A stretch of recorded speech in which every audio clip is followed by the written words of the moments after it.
office in Cleveland has issued a severe thunderstorm warning for southern Ashland, Knox, southeastern Richland until 6:45 p.m.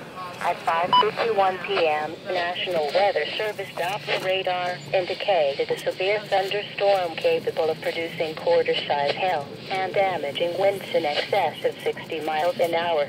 This storm was located 6 miles northwest of Fredericktown and moving east at 30 miles an hour.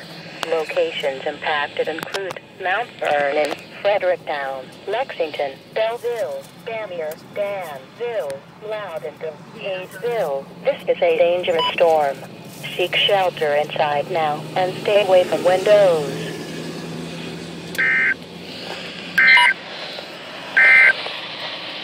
Now look